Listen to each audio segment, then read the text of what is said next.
Muy buenos días, ya estamos al aire, iniciando una semana más aquí en Holística Radio, en Ni Tan Sola. Saludar a la gente que ya se incorpora a nuestra transmisión a través de holísticaradio.cl y también a través de Instagram, así que saludamos a quienes nos estén mirando. 16 de junio, o sea, de junio, de agosto, mira, yo me quedé en el pasado, siempre. Aquí en junio. Hoy me acompaña Agustín Walker de Lea Sur, con quien vamos a estar conversando acerca de la situación carcelaria, de los derechos de las personas privadas de libertad, en un día en donde nos levantamos con la noticia que en Colina 2 iniciaron una paralización eh, exigiendo derechos sexuales y reproductivos que, ojo, spoiler, son derechos humanos. Así que te saludo, Agustín, bienvenido, muchas gracias por estar acá. Gracias a ti, Elisa, y gracias a la radio también por darnos este espacio. Oye, decirle a la gente desde ya que nos puede mandar sus comentarios, sus preguntas al más 569-75-111-852. Justamente, como ya habíamos dicho, yo quisiera partir igual por ahí, quizá, que pesada una, ¿verdad? Que pesadísima, pero creo que era como aprovechar el momento para hablar justamente de los derechos sexuales y reproductivos de las personas privadas de libertad. Ustedes como Leasur, primero, ¿a qué se dedican para que la gente entienda? Que yo como un camión, yo te digo. Eh, luego partimos con el tema, sí. Bueno, LEASUR es una ONG que trabaja en la defensa y promoción de los derechos de las personas privadas de libertad. Lo hace desde un análisis crítico de la cárcel y obviamente con perspectiva de género. Y claro, está caliente la noticia porque hoy día en la mañana nos despertamos con la paralización de Colina 2 por algo súper razonable, que es que exigen tener visitas en primer lugar y visitas íntimas en segundo lugar, que es algo que no han tenido desde marzo del 2020. O sea, pueden imaginarse todo el tiempo que ha pasado, incluso con protocolos de gendarmería hoy día para regular eso, pero que no se cumplen en la práctica. Así que, como tú bien dices, son un año, 5 meses de negación de un derecho humano tan básico como derechos sexuales y reproductivos de ese tipo. Claro, y además agregando el hecho, yo no he tenido visitas con todo esto de la pandemia. A veces queda un poco confuso porque dicen, claro, hay una pandemia, tienen que haber protocolos, pero eso no significa que no puedan tener el ejercicio de encontrarse con sus familiares, con su gente, porque en realidad el aislamiento es una forma de tortura. De todas maneras, sí, y eso puede hacerse de varias maneras. En algún momento se hizo por vía remota, que fue una cuestión de emergencia, pero ahora que las condiciones sanitarias están un poquito mejores y hay pocas razones para no permitir que esa gente ingrese, que pueda ver a su familia. Son muchos y muchas los que muchas veces se llenan la boca hablando de reinserción. La reinserción implica obviamente mantener contacto con los pares que uno quiere, con los pares vinculantes, y eso tiene que hacerse siempre, no solamente para fotos o para momentos especiales. Y además cabe la pregunta de si los presos en Punta Peuco, ¿no? Que son criminales de lesa humanidad, pueden hacer o no ejercicio de sus derechos sexuales y reproductivos, del derecho de filiación, que también es el derecho de lesiges también. Cabe la Claro, pregunta. sí, es una buena pregunta. Yo no estoy al tanto de cómo estará funcionando en Punta Peuco el tema de las visitas.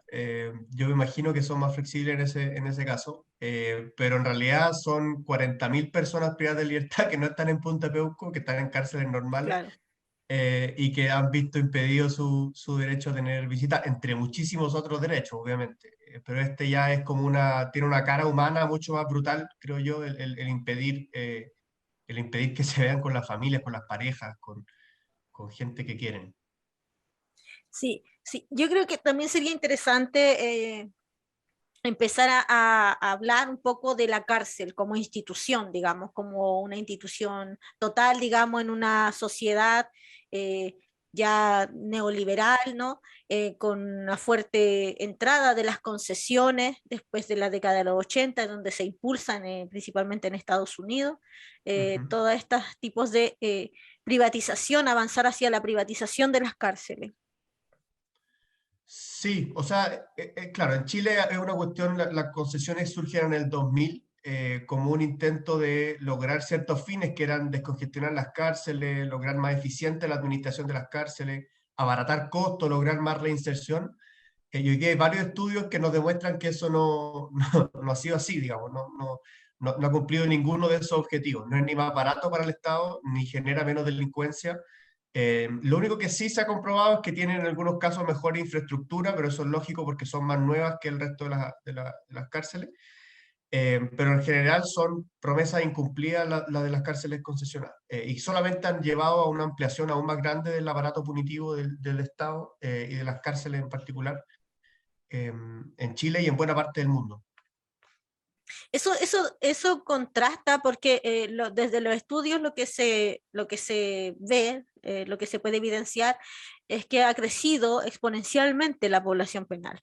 Y eso contrasta un poco con la idea, al menos en Chile, de la puerta giratoria, de esta sensación, porque me parece a mí que las políticas públicas, y hay una gran ganada de paz ciudadana, en materia de seguridad y penalidad, se hacen a partir de la sensación de inseguridad más que de los propios datos reales. ¿Qué pueden ahí ustedes decir desde? Oh, absolutamente, eso es absolutamente cierto. En eso hay que siempre distinguir la situación de la delincuencia con la percepción de inseguridad, como tú bien decías.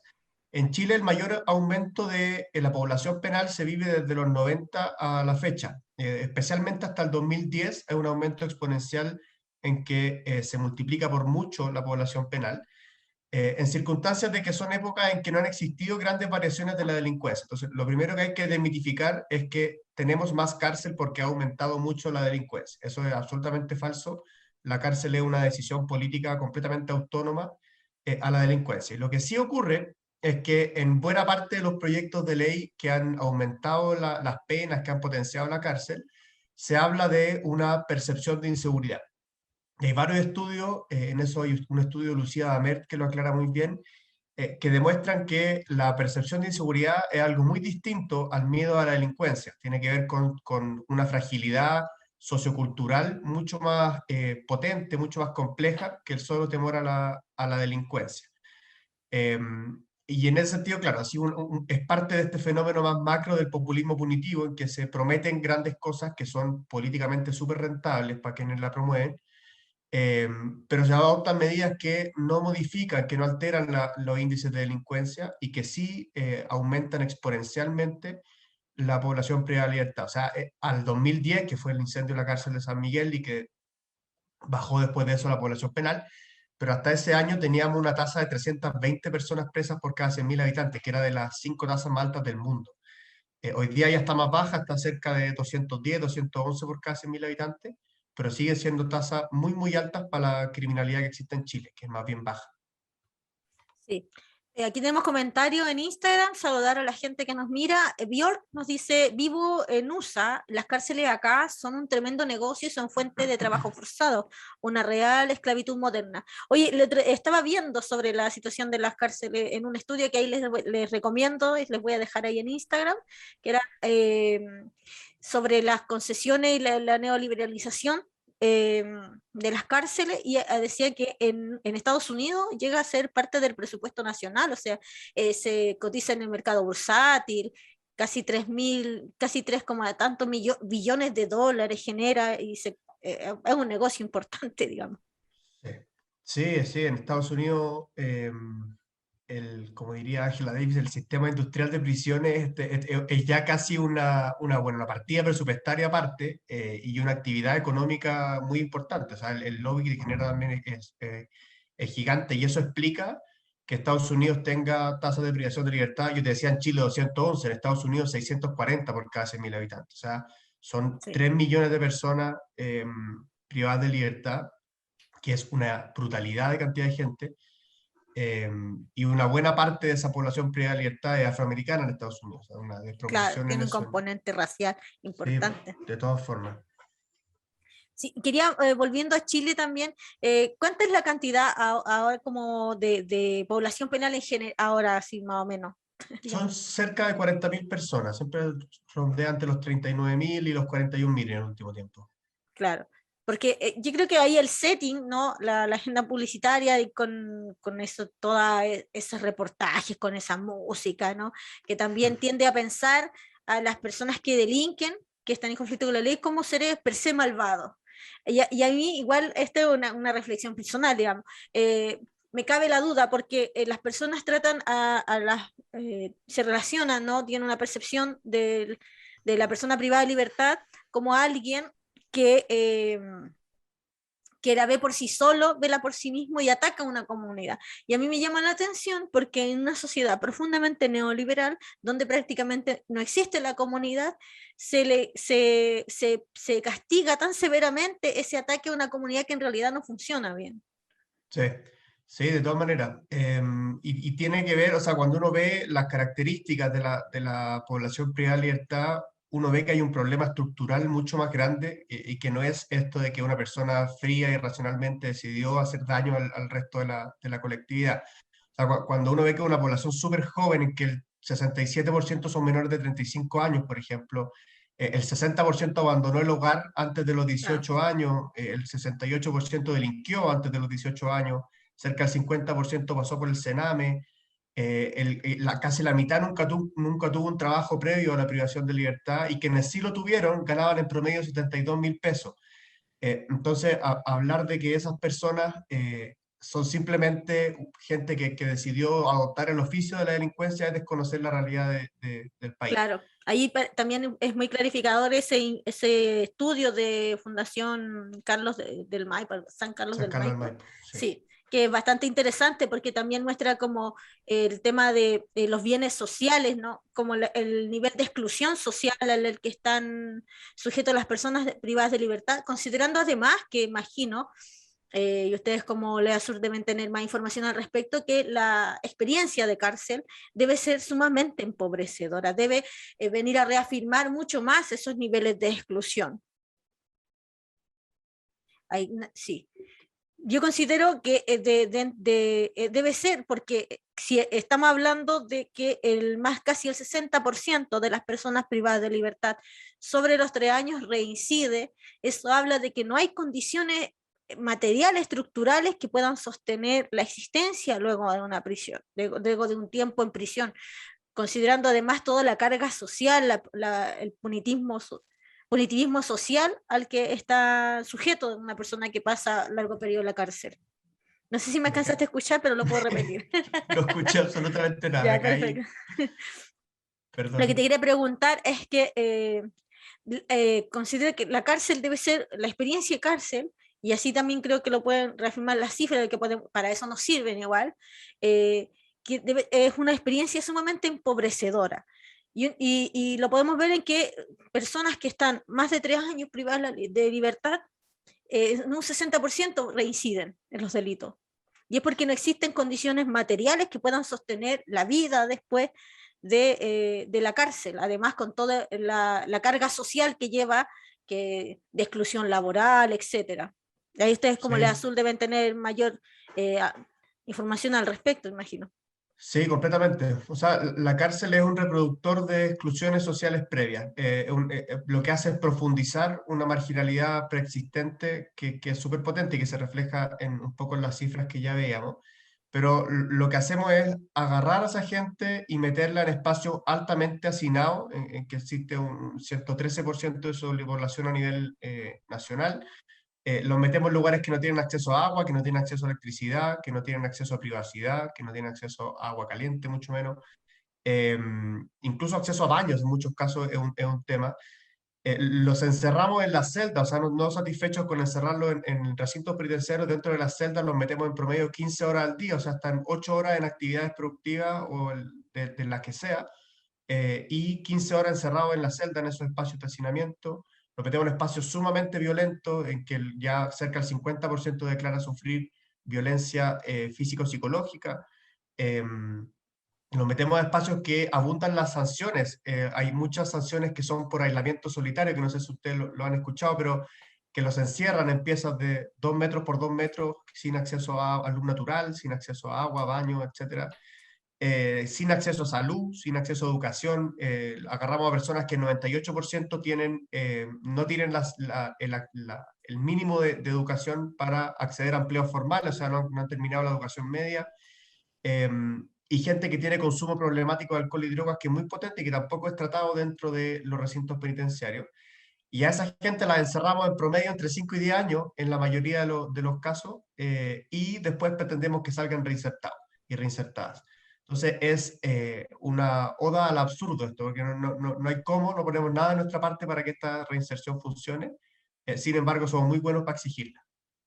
Claro, sí, es una reflexión igual que, y tomando un dato anterior que arrojaste sobre la cantidad de presos que ha pasado por recinto de Sename, yo considero que es bastante homologable la realidad de los Mm. centros penitenciarios de adultos, con particularmente, ¿no?, en los centros que están para destinados a detener a los jóvenes que están en conflictos por la ley. Creo que funcionan bajo la misma lógica de un castigo, incluso yo considero que eh, las residencias proteccionales también adoptan esta lógica del castigo y que también aplican, ¿no?, esta privación, esta como que reclutan a una persona, la apartan de una comunidad y luego la tiran hacia afuera sin ningún tipo de red de apoyo, de habilidades para la vida, ninguna cuestión, y después se les exige como si nunca hubieran estado apartados de la sociedad. A mí Claro. por eso la palabra reinserción es una palabra que me tensiona particularmente. Sí, y tiene que hacerlo, porque es tensionante. Y reinsertar por medio del encierro es una contradicción, pero increíble. O sea, pretender aislar a alguien de la comunidad, de su cotidianidad, y después lanzarlo de nuevo a la misma es absurdo. Y no solo apartarlo de la comunidad, sino que además de la forma en que se aplica la prisión, con ¿Cierto? que tiene una lógica de castigo básicamente, porque no hay condición, ni siquiera se aplican condiciones de reestructuración de derechos, ¿no?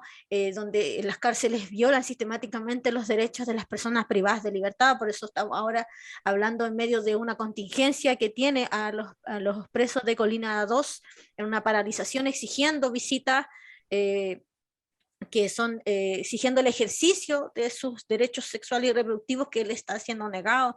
Entonces, claramente, no es solo la privación de la libertad, no es solo el quitar a una persona de una comunidad, sino que además se vuelve una forma de violencia institucional. Sí, de todas maneras. O sea, una privación de mucho más allá de la libertad, de la vida, de la salud, de la integridad física. Hay un dato que a mí siempre me ha llamado la atención, que respecto a los suicidios, que es la causa del 12% de las muertes dentro de un recinto penitenciario. A nivel nacional, que es un país con buenas tasas de suicidio, es de un 1,7 de los fallecimientos totales. Dentro de la cárcel eso se multiplica por 12. Entonces, es muy impresionante esa cifra, y habla de la situación en la que se encuentran las personas privadas de libertad. ¿Cómo, y ya que estamos hablando de salud mental, que es un temazo importante, ¿no?, en una situación de encierro, eh, ¿cómo se puede, cómo en la teoría y en la práctica pueden ejercer los derechos del acceso a la salud las personas privadas de libertad? No, hoy día es algo que no existe, el acceso a la salud mental. Y si es que existe, es por medio de asistencias muy excepcionales a psiquiatras, y por sobre todo con medicación, y no por medio de un tratamiento psicológico un poquito más integral. Eh, Teóricamente eso debiera estar garantizado, digamos, porque lo único que se le puede limitar legítimamente es la libertad personal, o sea, la posibilidad de desplazarse Claro. libremente. Pero el acceso a la salud y el acceso a la salud mental debieran estar absolutamente garantizados. Eso hoy día obviamente no existe. Y eso se contradice porque, por ejemplo, en la realidad Sename, yo como exusuaria de Sename también, se contradice o hay una contradicción, por ejemplo, en el acceso, digamos, farmacológico de salud mental versus una atención, un acompañamiento terapéutico, porque en O sea, Sename esa contradicción se produce, digamos. sí, de todas maneras, y es una decisión también, porque también es parte del control la medicación, y es, digamos, evita tener que hacerse cargo del problema de una manera más integral, de entrar a profundizar en los problemas crónicos, históricos de las personas que están privadas de libertad, que tampoco Bueno, han tenido en el medio libre acceso a la salud mental, un problema también claro, nacional. claro, claro. Y más o menos anticipo la respuesta, pero digamos, esto tiene todas estas condiciones de violencia institucional, de exclusión, de no poder ejercer derechos, digamos, de negación de derechos básicos, estamos hablando del acceso al agua, digamos, en muchos casos, tiene que ver un poco cómo la sociedad entiende a las personas privadas de libertad. Sí, sin duda. Es una lógica que comunicacionalmente atrae, que es esta de profundizar el castigo y hacerlo lo más cruel posible. Eso implica o eso explica, esa invisibilidad de las personas privadas de libertad, explica que allá adentro las lógicas sean tan distintas que todos estos abusos son más o menos tolerables por la gente. Todos más o menos sabemos que dentro de las cárceles ocurren violaciones sistemáticas de los derechos humanos, pero existe realmente una preocupación que es súper escasa a nivel social y estatal por esto. Y eso impacta obviamente en la salud física de las personas de libertad y también en la salud mental. Existe un efecto que siempre se redondea en el concepto de la prisionización, que es la adopción de estas lógicas internas de la cárcel, de esta desidentificación, o sea, me desprendo de todas la experiencia, el bagaje propio que tuve en mi vida en libertad y adquiero una nueva identidad como preso o presa. Sí. Y eso obviamente rompe con mi personalidad anterior, genera tensiones internas potentes. Claro, y con la propia historia además. Y ahí Sí, Goffman, se los recomiendo, Goffman es alguien bien interesante para leer al respecto.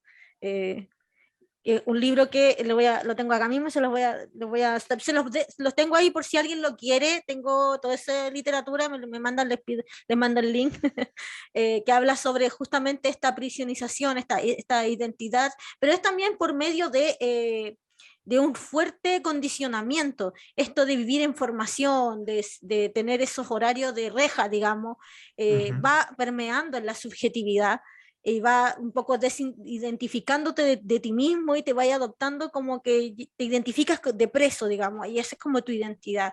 Yo creo que también la sociedad tampoco permite, con todo ¿cómo le puedo llamar? La penalización social, digamos, de los presos, las personas privadas de libertad, tampoco permite que porque se asume que es una persona violenta, es como que no se lee de ninguna otra manera, no se le da ningún otro rango de espacio, ni de agencia a unas personas privadas de libertad, sino que solo están ancladas hacia el delito. Y por eso también les cuesta tanto salirse del estigma, que es más allá del estigma, sino que también de exclusión laboral, Y tienen antecedentes penales que los persiguen, digamos. claro, Entonces claro no es que fácil sí. desprenderse del estigma. Mira, aquí Bjork nos pregunta por Instagram, que nos pueden también hacer sus comentarios, preguntas al más 569-75-111-852 y pregunta, he escuchado acerca de abolir las cárceles. ¿Qué piensan de eso? Pero Leasur tiene un horizonte abolicionista. Entendemos que el castigo penitenciario y que las cárceles en sí mismas son instituciones ilegítimas y que una sociedad democrática tiene que propender a avanzar hacia eliminarlas progresivamente. Eh, Así que estamos a favor del abolicionismo, pero no es algo porque muchas veces tenemos esta conversación y nos dicen como ya, pero mañana se acaban las cárceles. No, son políticas progresivas que tienden hacia abolir las cárceles. Y eso uno lo puede ver, no existen países abolicionistas, pero sí existen países que han tomado la decisión de reducir sustancialmente sus tasas de población privada de libertad sin que eso haya significado una hecatombe del delito en esos países y haya generado un desorden social muy grande. Sí, yo creo que me interesa justamente esa parte, yo también tengo esa perspectiva desde lo personal, digamos, porque cuáles serían más o menos esas políticas para ir hacia ese horizonte, digamos, al abolir las cárceles. ¿De Son qué estaríamos varias, hablando? ¿Qué tipo de justicia? Porque hay que preguntarse todo un montón de cosas, ¿no? sí, de todas maneras, y es un proceso social súper complejo, pero hay que disociar o distinguir la sanción con la cárcel. No necesariamente la manera de sancionar va a ser por medio de la privación de libertad. Entonces, como medidas a adoptar, uno podría en el corto plazo, por ejemplo, despenalizar muchas conductas. En Chile se ha discutido mucho tiempo un nuevo código penal sin que nunca vea la luz, y un nuevo código penal puede ser una instancia súper buena para ver qué conductas no merecen reproche penal, que pueden ser no castigadas penalmente, sino por otras vías, y en aquellos casos en que la sanción penal subsista, bueno, no solamente castigar con cárcel, sino diversificar las sanciones. Tenemos hoy día sanciones en libertad que tienen mejores índices de reinserción o menos reincidencia que la cárcel. y aplicar ese tipo de sanciones. Y hay otro ejemplo, o sea, y paralelo a eso, lo que se puede hacer es adoptar medidas de excarcelación. En Chile se olvida esto, pero en el 90, en el 2010 y ahora en el 2019 hemos tenido experiencias escarcelatorias, indultos masivos, digamos, en el 90 por la vuelta a la democracia, en el 2010 por el incendio de la cárcel San Miguel y el 2019 por el COVID. Y esas prácticas escarcelatorias ayudan a descongestionar el sistema y pueden hacerse de manera mucho más masiva. Hoy día tenemos una población privada de libertad que en gran medida tiene un bajo o mediano compromiso electoral, o sea, que son gente que es reinsertable y que la privación de libertad solamente la hace menos reinsertable. Esa gente tenemos que preferir alternativas de castigo que sean en libertad. Y esto, por ejemplo, ocurrió en Italia a partir del 2013 una sentencia del Tribunal Europeo de Derechos Humanos, que lo que hizo Italia a partir de eso fue agarró toda su legislación penal, la revisó, descriminalizó ciertas conductas, eliminó cárcel para ciertas conductas, restringió muchísimo las penas privativas de libertad a mucho menos años. Y todo eso obviamente ayudó a descongestionar el sistema. En el caso de Italia, en pocos años bajaron la población penal en más de 15.000 personas. Entonces hay maneras de hacerlo y hay experiencia en esto. Sí, porque finalmente cuando uno se enfrenta, ¿no? Uno dice, está frente a estos grandes lobistas de Paz Ciudadana, de Fundación Paz Ciudadana, que han impulsado también cada vez ir avanzando hacia la represión más que hacia lo preventivo, digamos, porque a mí me llama la atención la Subsecretaría de Prevención del Delito, porque básicamente el trabajo que tienen es sobre el delito, pero no de prevención del delito, y de ahí estaríamos hablando, no sé, eh, de muchas cuestiones que quería abordar un poco más adelante, pero me refiero a que uno dice ya, abolir las cárceles, y dice no, pero los violadores, y usan, digamos, frecuentemente como caballito de batalla para la justificación de cada vez más cárceles y de penalización, cómo la falta de seguridad, de justicia de las mujeres, las disidencias, viven una vida libre de violencia. Ahí aparece justamente los femicidas, ¿no? Los violadores, qué vamos a hacer, y la preocupación por las niñeces en circunstancias en que en materia de políticas públicas en realidad no existe nada, digamos. Por eso Mm. es un populismo penal ahí el que va operando, ¿no? Sí, y el problema es que hablamos de eso, pero en todos esos casos los delitos ya ocurrieron.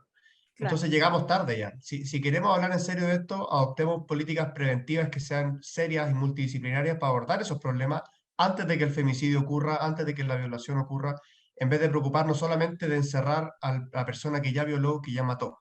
Eso es un problema que siempre comunicacionalmente, como tú bien dices, se ocupa para avalar las cárceles, pero en realidad es solamente para justificar una respuesta tardía, que es cuando el delito ya ocurrió. Claramente. Aquí nos preguntan descriminalizar el consumo de drogas. Sí, es una opción y tiene que discutirse con seriedad, al menos restringirlo o sea, gigantescamente a la manera en que está hoy día, que se sanciona solo con derecho penal todo el ciclo de la droga. Eso es obviamente absurdo y hoy día tenemos el encarcelamiento femenino como gran paradigma de eso. O sea, tenemos a miles de mujeres privadas de libertad que están privadas de libertad solamente por delitos de subsistencia, entre comillas, que es por tener estas cantidades de droga, por hacer microtráfico, solamente para poder mantener en general familias que sostienen por ellas solas. Y al privar de libertad lo que hacemos es no solamente sacar a la sostenedora de ese hogar, porque los hombres no existen, eh, sino que acercar a toda esa familia a una fragilidad mucho mayor que la que ya existía. Entonces, una política pública muy deficiente. Claro, y ahí está, opera todo el tema de la feminización de la pobreza, Ujú. y en donde además se castiga doblemente, digamos, porque hay una mujer que desobedece un mandato, digamos, que la Claro. mujer que está en la cárcel Sí, no, desobedece ese mandato. es un castigo triple, ¿sí? El penal Sí, es el social y también hay un reproche incluso familiar en esas cosas. claro. Y ya que estamos hablando como el tema de las mujeres privadas de libertad, imagino que, bueno, hay muchas mujeres que están con sus hijas al interior de la cárcel. ¿Cómo funciona un poco? Sí, ese es Eh, un temazo. Porque se vuelve, claro, se puede volver una forma de, también esa violencia institucional también alcanza a llegar a les hijes. De todas maneras, o sea, nosotros en LEASUR hemos propuesto hace ya varios años un proyecto de ley que se llama de Ley Sayén, que lo que busca es impedir que las mujeres que tengan hijos menores de 3 años o estén en prisión preventiva o cumplan sus penas dentro de los recintos penitenciarios. Porque lo que ocurre hoy día es que existen unidades materno-infantiles en que estas mujeres cumplen penas con sus hijos e hijas. Y hay estudios que hemos hecho desde LEASUR que han demostrado que, por ejemplo, las primeras palabras de esos niños o niñas son cabo, mi cabo o gendarme. Entonces, evidentemente, eso traduce o traspasa estos efectos de la prisionización a niños y niñas que son también, o sea, que son menores de 3 años, que son muy chiquititos. Y eso, nuevamente, es una política pública también súper deficiente, muy poco visibilizada también, y que nosotros proponemos que, por sentido común, digamos, y por interés superior del niño y por aplicación de la dignidad, esas personas puedan cumplir sus penas en sus casas. Y además les hace mucho más vulnerables a institucionalización también a partir del Sename, digamos. Sí, de todas maneras. Es un tema muy complejo y hoy día son cientos de niños y niñas que están en esa situación. Sí. Ley Sayén es a propósito de Lorenza Cayaguán, ¿no? Sí, Sayén es el nombre de la hija de Lorenza Cayuán, que fue la mujer que parió en Grillá, en Concepción, hace algunos años, el 2016, si mal no recuerdo. Y a partir de ella y de la manifiesta vulneración a sus derechos que fue ese caso, planteamos este proyecto de ley con algunos parlamentarios, parlamentarias y algunas organizaciones. ¿Y en qué está más o menos ese proyecto de ley? Sigue discutiéndose, está ahora en discusión en particular en el Senado, si mal no recuerdo, y avanza, pero avanza lento. Queremos que sea mucho más rápida su tramitación y estamos en eso. A ver, cualquier cosa, aquí tenemos el programa a disposición para empujar ahí, hablar del proyecto de Buenísimo. ley, de lo que quieran. Sí. Además que también se viene, a la gente le aviso ya que estamos trabajando en un programa para hablar de la situación de las personas privadas de libertad, pero con perspectiva ya de género ahí completamente dedicado ahí a hablar sobre justamente lo que habíamos mencionado bastante superficialmente de la feminización de la pobreza, la doble precarización, las condiciones de las mujeres y disidencias privadas de libertad. Y quería seguir ahondando en todo lo que está ocurriendo ahora en este momento, ya que hemos hablado de LEASUR y hemos hablado un poco de condiciones estructurales, ¿no?, que generan las cárceles y como más o menos en qué situación están hoy. ¿A qué se dedica? La pregunta que es inicial. ¿A qué se dedica? ¿Cuál es la forma de trabajo que tiene LEASUR? Para que la Buena gente ahí les pregunta. conozca. Bueno, pueden buscarnos igual en redes sociales o en la página leasur.cl, pero Leasur, como les decía, es una ONG que trabaja en la defensa y promoción de los derechos de las personas privadas de libertad, con análisis crítico y perspectiva de género, y trabajamos, yo diría, de dos grandes patitas, que es una patita territorial, que es que trabajamos en centros penitenciarios en Santiago y en Valdivia. Levantamos requerimientos, gestionamos requerimientos, en algunos casos acciones judiciales, y otra patita que es de políticas públicas y comunicacional, o sea, intentar potenciar investigación, políticas públicas basadas en evidencia, y hacer muchas campañas y visibilización comunicacional de lo que ocurre dentro de los recintos penitenciarios, con el objetivo de avanzar hacia una drástica reducción de la cárcel y eventualmente un abolicionismo penitenciario. Y intentamos hacer el trabajo desde esas dos vías. Perfecto, ahí lo pueden buscar en sus redes sociales, también los vamos ahí a poner, y me parece súper, yo creo que justamente en este momento, porque antes del 18 de octubre, ya lo habíamos hablado un poco con el tema del setting y toda la percepción, pero antes del 18 de octubre se había instalado como primera preocupación nacional el tema de la seguridad y la delincuencia en circunstancias en que las cifras reales, hablamos más bien de una baja del nivel de delincuencia, sobre todo en temas, no sé, de robo a casa habitada, había bajado muchísimo, y con toda esta cuestión, estos llamados delitos de alta connotación social, que más bien están dirigidos en un sector de la región metropolitana, en el sector oriente de la región metropolitana, ¿no?, como el gran delito de alta connotación social.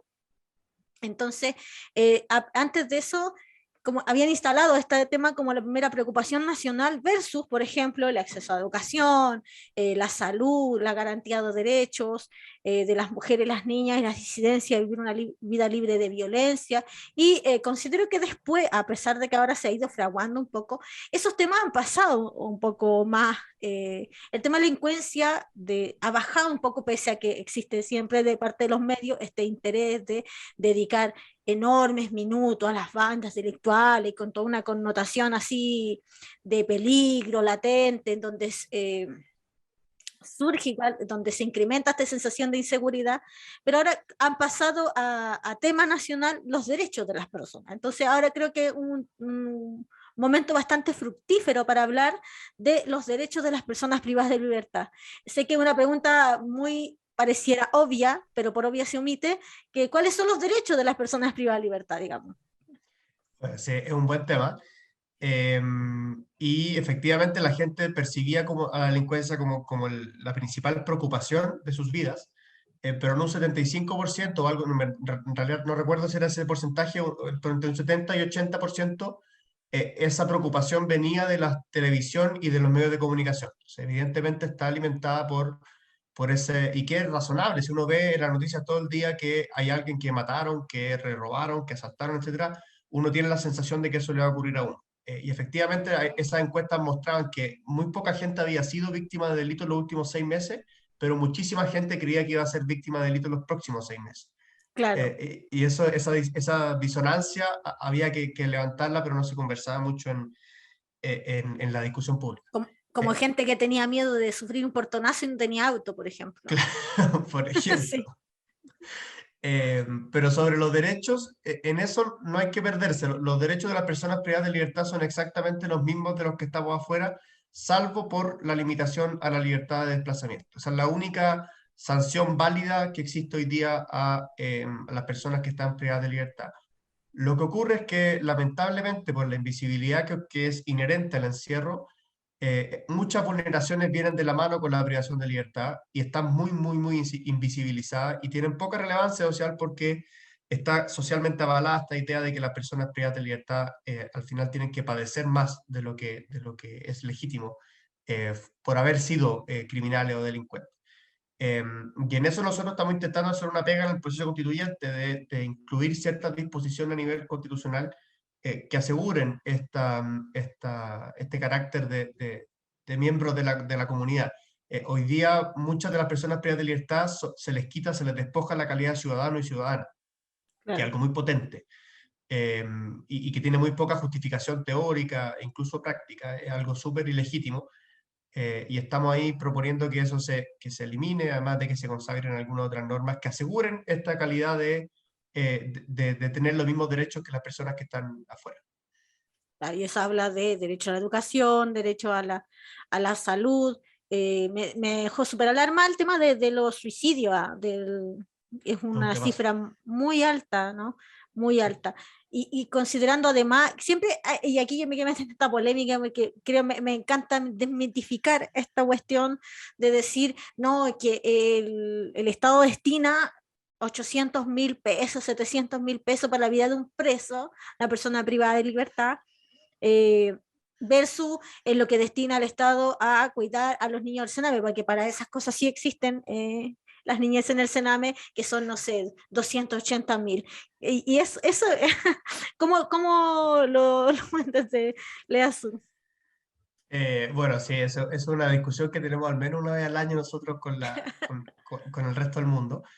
Y efectivamente, o sea, si uno agarra el presupuesto nacional de Gendarmería y lo divide por la cantidad de personas privadas de libertad, ese da un monto similar a eso. Lo que ocurre es que eso incluye infraestructura, incluye operativización de los servicios, incluye todo, y lo que se destina a reinserción de eso es solamente un 10% de ese presupuesto. En cambio, el 90% restante se destina a seguridad y custodia. Entonces es evidente que no viven, como muchas veces ocurre, como se dice en algunos medios, que viven en hoteles en las cárceles. Yo invitaría a todos esos Claro. periodistas a visitar un recinto penitenciario para que vean su estándar de hotel. Eh, y muy por el contrario, o sea, lo que se invierte es fundamentalmente en seguridad, en armamento, en cosas que no benefician a la población privada y libertad, y solamente un 10% del presupuesto va a su proceso de reinserción. Y esa misma proporción existe en el personal de gendarmería. El 90% del personal de gendarmería es un personal de seguridad, es un personal con formación militarizada, etcétera, de seguridad y custodia, y solamente el 10% es un personal que está profesionalmente capacitado para trabajar en reinserción. Y Entonces, digámoslo, 700.000 pesos tampoco es, claro, tampoco asegura la vida de hotel. digamos, de nadie, Eh, digamos. pero y solamente, o sea, en realidad son 70.000, porque con ese 10% que va a esto. Entonces tenemos un presupuesto muy deficiente en realidad, y mal enfocado, súper mal gestionado. Eh, en realidad debería invertirse esas inversiones con el objetivo de que tengamos mucho más plata destinada a reinserción. Y en eso también seguir avalando una práctica de aumento del encarcelamiento es aumentar los costos para el Estado y aumentarlos de manera ineficiente. Es una pésima política pública el encarcelamiento. Sí. Y sobre esta diferenciación, digamos, de las cárceles concesionadas versus las cárceles del Estado, ¿cómo funciona en materia de presupuestaria? ¿Hay alguna cifra al respecto? Como en materia de, mira, las cárceles concesionadas destinan este dinero a, no que, o cómo es la percepción también en materia de derechos humanos en ambos recintos, digamos. ¿Funciona muy diferente o en realidad funcionan bajo una lógica bastante común? El objetivo de ser, la razón de ser de las cárceles condicionadas era precisamente que fueran más baratas para el Estado, y que tuvieran una política más eficiente de reinserción.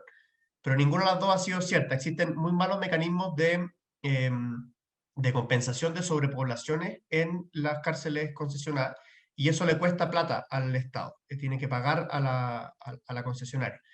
Y eso ha demostrado ser igual o más caro para el Estado que los sistemas exclusivamente estatales.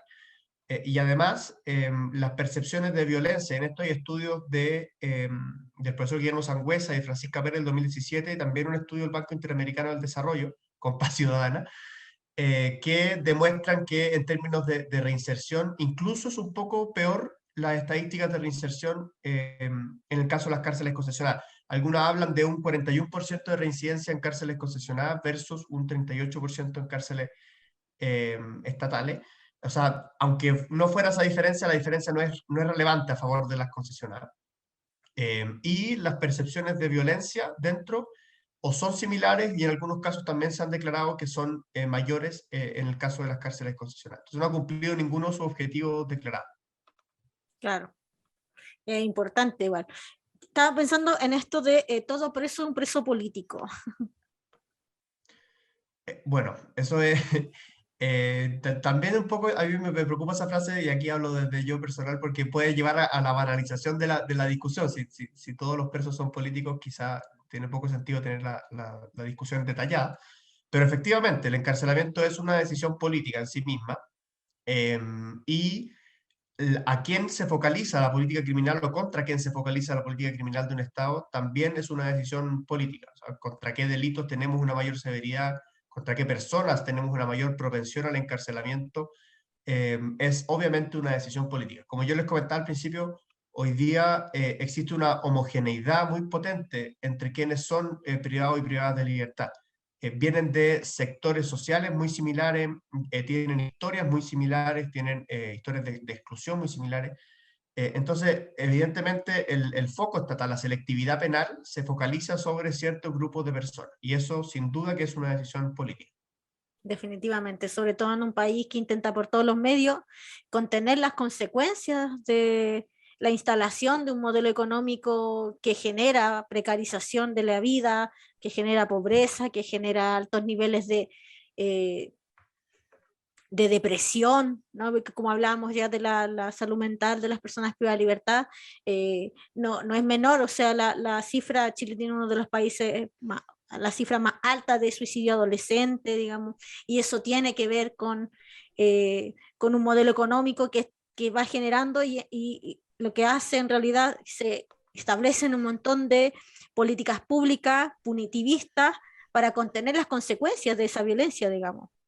A eso como cuando uno dice, claro, todo preso político, a mí igual me empieza a preocupar, porque puede ocurrir que justamente las sutilezas que no son tan sutiles, digamos, y que son importantes, no son tan pequeñas por lo demás, quedan un poco por debajo. ¿Cuál es la situación de los presos políticos como se conoce comúnmente como preso político? ¿Hay algo desde el EASUR que nos puedan querer informar? No, o sea, no más de lo que ha estado en la palestra pública en el último tiempo. Nosotros en realidad el objetivo declarado que tenemos es preocuparnos de los grupos de personas privadas de libertad que tienen menor la atención pública y social. En general tratamos de estar muy encima de los presos y presas comunes, que son quienes tienen menos acceso a visibilidad y también a derechos. Evidentemente el tema de los presos políticos es una preocupación de EASUR, pero hemos intentado, insisto, tener el foco siempre puesto en este grupo más marginado y abundante, que son el resto de las 39.000 personas privadas de libertad que no califican en ninguno de estos grupos de especial Claro, protección, un poco de especial atención, y que son muchísima gente. claro. Parece una contradicción, pero ¿cómo es el acceso a la justicia de las personas privadas de libertad? Bueno, ese es un tema, es un tema que nos ha tocado trabajar. En particular, nos tocó hacer un trabajo con el Banco Interamericano del Desarrollo y el Ministerio de Justicia hace un tiempo, que precisamente intentaba ver cómo era esto. Y el resultado es súper obvio, como tú dices, que es súper deficiente. Existe una muy escasa posibilidad de acceder a defensores, a defensoras. Hoy día la Defensoría Penal Pública ha asumido ese trabajo con mucho esfuerzo y lo ha hecho muy bien, pero también es un trabajo que lo tiene muy cuesta arriba. Existe muy poco acceso a solución de controversia, a regulación de lo que ocurre con situaciones familiares dentro de las cárceles. En algún momento se hacían plazas de justicia dentro de los recintos penitenciarios, en que entraba el registro civil, la corporación de asistencia judicial, etcétera, a hacer todo lo que no habían hecho todo el tiempo anterior. eh, pero aún así sigue siendo obviamente un problema estructural, porque el encierro también disocia del acceso a instituciones, el Claro, acceso, digamos, físico a instituciones. Y eso impide que las personas privadas de libertad puedan regular, o sea, que no puedan regular adecuadamente su situación familiar, su situación patrimonial, sus situaciones personales, incluso la situación que los tiene imputados o imputadas por un delito o condenados o condenadas por un delito. claro. Esto, como también pensaba, como ligándolo un poco a los presos políticos, pero imagino que también funciona mucho el tema de la prisión preventiva. El tema Sí, de o la sea, prisión preventiva. Justamente por eso también me preguntaba cómo es el acceso a la justicia de las personas privadas de libertad. Por el claro. exceso uso de la prisión preventiva. Sí, Chile es uno de los países con mayores porcentajes de prisión preventiva. O sea, un tercio de la población penal, 34% de la población penal hoy día está no condenada, sino en prisión preventiva. Son 13.000, 14.000 personas que están en esa situación. Y al año tenemos cerca de 1.900 personas que estuvieron en prisión preventiva y después salieron sin ni siquiera ser condenados, o sea, que son inocentes.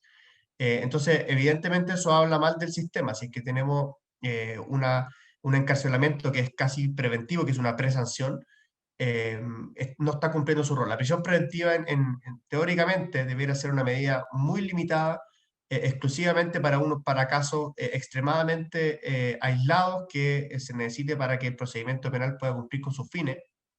Pero hoy día lo que ocurre es que tenemos penas tan altas que muchos de los jueces y juezas simplemente miran la sanción que está pidiendo, que son sanciones graves, y decretan la prisión preventiva de manera bien automática. Y eso obviamente es un riesgo para el sistema, un riesgo que pone en tela de juicio la presunción de inocencia, la libertad personal, la libertad en general de las personas. Claro, y para más que contribuye a congestionar aún más los recintos penitenciarios. Sí. Alarmante la situación de la prisión preventiva, porque ese dato de que pasa mucha gente, meses, años en prisión preventiva, en donde también el sistema judicial goza también, ahí empieza a operar medio automáticamente, mandemos, Sí.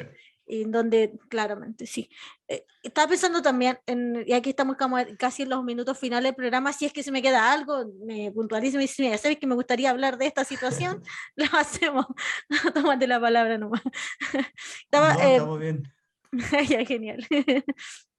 porque cuando estamos hablando de la percepción social del delito y todo eso, hay una enorme confianza, y que me llamaba la atención, en el sistema judicial, en que a pesar de que existe todo este tema de la puerta giratoria, ¿no? Hay una enorme confianza depositada en el sistema eh, judicial y se entiende como reparación de ser víctima de algún tipo de delito el que la persona esté en la cárcel. Y eso Sí, también es algo que me llama la atención. sí, o sea, es para llamar la atención. Y efectivamente existe esa noción de que la víctima obtiene su reparación por medio del sufrimiento de otro u otra, que es algo súper complejo. Y la razón por la que existe un Estado y por la que existe un Poder Judicial es precisamente para que esa sed de venganza de la víctima no se cumpla, sino que sean las instituciones las que canalicen este descontento y esta problemática democráticamente, no por medio de un castigo crudo. Entonces es contradictorio. Si el sistema está satisfaciendo esa necesidad punitiva, yo creo que no está funcionando bien, o es un mal indicador. Y existen otras medidas, o el sistema penal más bien es una muy mala manera de generar una reparación a la víctima. La víctima no recupera generalmente patrimonialmente su daño, evidentemente no recupera su daño psicológico o físico. Y por tanto lo que pareciera a mi juicio existir es que por medio de esta sobrepunitivización lo que se está haciendo también es evadir esta responsabilidad social y estatal de reparación con las víctimas. Nadie duda que las víctimas sufrieron un dolor gigante, una problemática grande, pero eso no se repara por medio de la proliferación del dolor, de la multiplicación del dolor hacia otros y otras, sino que por medio de medidas concretas de acompañamiento a víctimas, de reparación integral, de acompañamiento psicológico, y esas cosas hoy día son muy escasas. Claro. Claro que sí, o sea, recién estamos hablando de que el 18 de octubre empieza a removerse, ¿no? En la conciencia social, digamos, más allá de las organizaciones que siempre han estado movilizadas, el tema de cómo ha afectado un modelo económico más de 30 años en materia de desigualdad y exclusión. Imagino que pensar en una justicia reparativa, de restauración, mucho más complejo todavía, pero hacia allá deberíamos apuntar, supongo. De todas maneras, hoy día hay mucha evidencia de que en ciertos tipos de delitos la justicia restaurativa es un muy buen mecanismo de restaurar la confianza en la justicia, de restaurar la relación de la víctima con la comunidad y de la persona imputada o acusada o condenada con la comunidad. Y ahí hay un win-win, digamos, ¿no? Y en ese caso el encarcelamiento deja de ser una opción atractiva y esta composición de los vínculos entre las personas afectadas genera muy buenos resultados. Hacia el final del programa, pero no menos importante. En este proceso de encarcelamiento, ¿cómo, me imagino que la respuesta también debe ser muy poco alentadora, pero existen formas o organizaciones, programas que imparte el Estado para restaurar la vida social, digamos, de las personas privadas de libertad a partir de procesos largos de encarcelamiento, por ejemplo? Son muy escasos, muy escasos. En general, es poca la gente que tiene acceso a actividades. Hoy día, por ejemplo, el sistema de cumplimiento de penas más abierto es el que tenemos por medio de centros de educación y trabajo, que es como una mezcla entre encarcelar y tener apertura a nivelación educacional, a acceso a trabajo, a poder salir al medio libre con mayor libertad en algunas horas. Y menos del 1% de la población penal está dentro de ese sistema. Y el grueso, el 99% restante, está en una reclusión que es 24/7. Y eso obviamente es más complejo. De esas personas, el 6% tuvo acceso a capacitaciones laborales, el 30% nomás ejerció alguna actividad laboral, y tenemos muy poca oferta, por ejemplo, como yo te decía, de consumo problemático de droga o de alcohol. El 23% de los centros solamente lo tiene, y solamente para gente privada de libertad que tiene muy buena conducta, que es fácilmente reinsertable, digamos, no con la población que es más compleja. Y eso mismo ocurre en materia educacional, en materia de acceso a cultura, acceso a arte, acceso a otro tipo de actividades no tan formales como la educación o el trabajo, y otras cosas como por ejemplo el ejercicio de la ciudadanía que comentábamos antes. No existe ninguna actividad estatal encaminada a que esa ciudadanía se ejerza. Hoy día hay 11.000 y algo personas privadas de libertad que son ciudadanas con derecho a voto y no han podido ejercer jamás durante su reclusión su derecho a voto. Entonces, existe en suma, un muy escaso interés y un muy poca herramienta para que este proceso de reinserción, para que este proceso de reintegración se ejerza. Más bien lo que tenemos es una neutralización por muchísimos años a personas a las que después tiramos a la calle y exigimos que se reintegre sin más. Claro. Claro, como si no existiera toda esta penalización social como si no pesara el papel de antecedentes, digamos, en materia laboral, Sí. cómo también reconstruyes relaciones familiares que también se rompen, el derecho a filiación de esos hijos, cómo van creciendo, estigmatizadas también, porque la vida del preso no solo afecta al preso, digamos, también afecta a la familia, en donde también los hijos crecen con esa identidad de mi papá es preso, digamos, mi familiar es preso, digamos. Sí, Claro. completamente. ¿Cómo avanzar? ¿Qué políticas serían importantes avanzar hacia la restauración de derechos de las personas privadas de libertad? En esta contingencia nosotros creemos que son fundamentalmente dos, más allá de lo que te mencionaba de estas políticas de descriminalización y escarcelación que son más de largo aliento. Nosotros creemos que en este contexto hay dos que son muy importantes. Una es avanzar en una constitución que garantice ciertos derechos mínimos de las personas privadas de libertad, que no es establecer un catálogo de derechos distintos, ni mucho menos, sino simplemente algunas cláusulas especiales que nosotros hemos propuesto ya, hemos puesto a disposición de la Convención, que buscan restaurar esta ciudadanía, que buscan reconocer el rol de garante del Estado, o sea, esta necesidad de que el Estado no solamente no viole los derechos de las personas presas, sino que también entregue todas las herramientas para que los derechos se ejerzan activamente, junto con la prohibición de pena de muerte, trabajo forzoso y algunas cosas así. Y junto con eso, nosotros hemos trabajado este año en una ley de ejecución de penas, que hoy día en Chile la situación, todo lo que ocurre dentro de una cárcel, se regula en reglamento, o sea, cosas que dicta el Ministerio de Justicia o el Presidente de la República, sin discusión parlamentaria, está en muchos reglamentos distintos, inorgánicos, incoherentes, y eso obviamente dificulta el acceso a la justicia también de las personas privadas de libertad.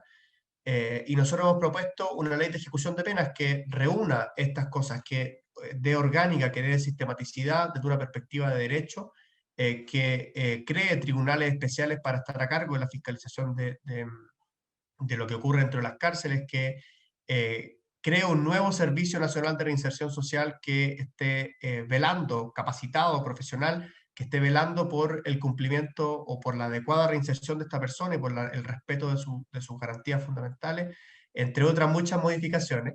Pero nosotros creemos que esas dos cosas normativas serían políticas públicas muy importantes para dar una institucionalidad, un marco al cumplimiento de penas desde una perspectiva de derechos.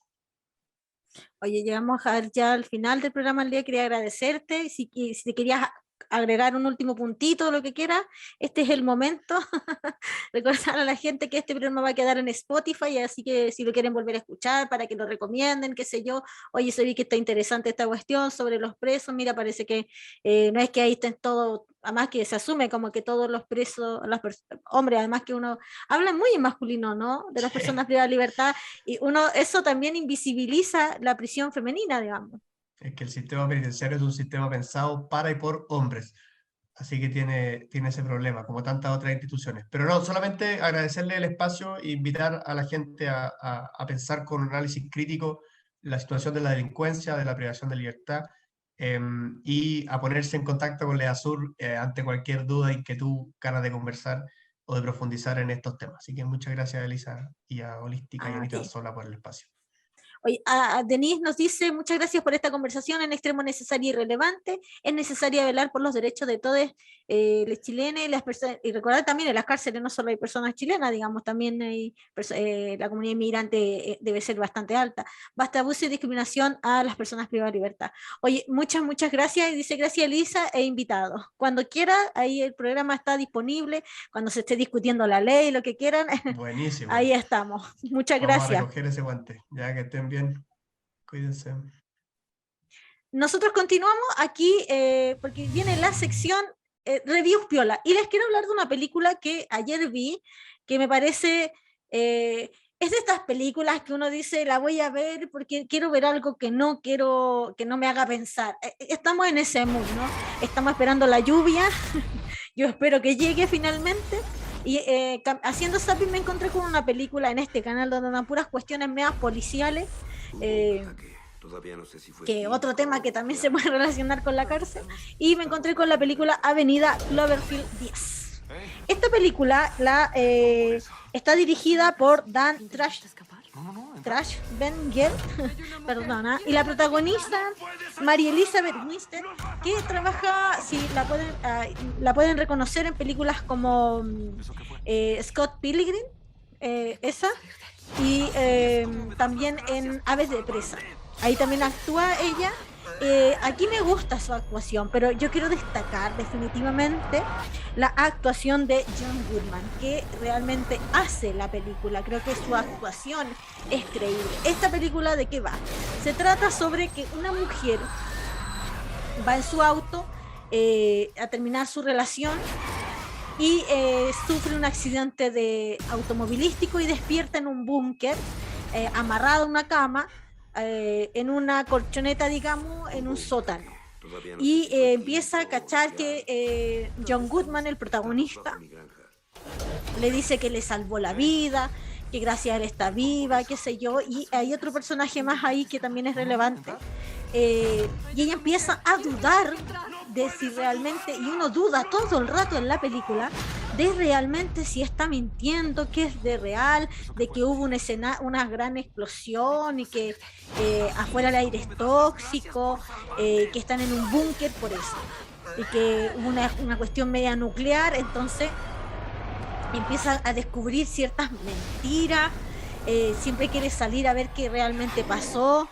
eh, la película es súper claustrofóbica, te tiene inmersa constantemente y te tensiona constantemente en quién está mintiendo, qué está diciendo la verdad, si realmente quedó la media embarrada o era tan así, qué sé yo, y eras muy, al final, lo que más me gusta, porque es una película de ciencia ficción, lo que más me gusta es que llega hacia el final ya, queda en el final esto de lo monsteril que yo le llamé. Esto monsteril aparece al final y no es lo relevante de la película. Lo relevante de la película es lo que sucede justamente dentro del búnker y cómo se van relacionando los tres personajes, porque son solo tres y eso me gusta. Creo que es muy difícil lograr hacer una película que te tenga todo el rato tensa y que te capture esa atención constante solo con tres personajes y en solo un espacio físico. Las locaciones de las escenas varían bastante poco y aún así la película es bastante vertiginosa, es bastante rápida. Salvo la mitad que empieza como que te da un respiro la película, en donde ya entienden que realmente afuera algo ocurrió, entonces se empieza a acomodar en la rutina, digamos. Y la rutina tiene mucho de tirana. Las cosas rutinarias se vuelven opresivas. Y esta es la necesidad de la protagonista de escapar de esa rutina y de no sentirse segura y de dudar. Empieza a hacer la película. Ahora, la actuación de John Goodman, como dije, es impresionante. Eh, es muy, muy buena, muy, muy buena. No es una película, digamos, es una película de suspenso, de ciencia ficción, pero creo que es profundamente psicológica y es muy interesante. Así que las quiero recomendar, esta Avenida Cloverfield 10, que tiene que ver y que no tiene que ver con Cloverfield, la del monstruo. Así que está en Netflix, está bastante fácil verla, así que la pueden descubrir ahí, Avenida Cloverfield 10. En cualquier momento, sobre todo pensando que me llama la atención todas estas películas, como Estados Unidos tiene mucho esto de los búnkeres y de la guerra nuclear, pero y hay mucha producción de películas sobre eso, pero esta en particular ha sido de las que más me ha gustado, pese a que es una película media bestseller, digamos. Se las recomiendo totalmente, Avenida Cloverfield 10 con John Goodman, de verdad van a amar la actuación de John Goodman, es muy impresionante, es muy tensa y con poco recurso, digamos. Yo no me refiero a que hay poco aparataje lo que hay. Lo que hace la película realmente son las actuaciones en donde María Elisa tampoco está es como la damisela en peligro, sino que es bastante aguda, es valiente, y eso también es interesante de ver. Ha sido todo por hoy. Muchas gracias por quedarse, por la conversación. Este programa va a quedar en Spotify, lo pueden buscar. Ahora viene más tardecito El absurdo mundo de Josefina. No se lo pierdan, pueden descargar la app de Holística, gratuita, para que lleven Holística a todos lados, no se pierdan ningún programa. Hoy también se incorpora Al Tiro, si es que me corrige Martín, así que estoy equivocada, que me corrige inmediatamente, pero tengo entendido que hoy se incorpora un nuevo programa a las, sí, exactamente, estaba en lo correcto, a las 19:30, así que pongan la alarma, denle mucho cariño. Estamos muy emocionadas por tener otro programa más aquí en Holística. Esto también es posible gracias a su apoyo, pueden seguir apoyándonos en el crecimiento de nuestra radio, apoyando nuestros programas y uniéndose a nuestra querida comunidad holística, que le mando un abrazo gigante porque siempre está ahí apoyando, en patreon.com/holística radio. Ahí pueden apoyarnos, así que no se olviden, en patreon.com/holística radio. Nosotros nos escuchamos el próximo lunes. Tengo otros programas acerca de las cárceles con otras perspectivas, así que no se lo pierdan. Muchas gracias. Chau, chau.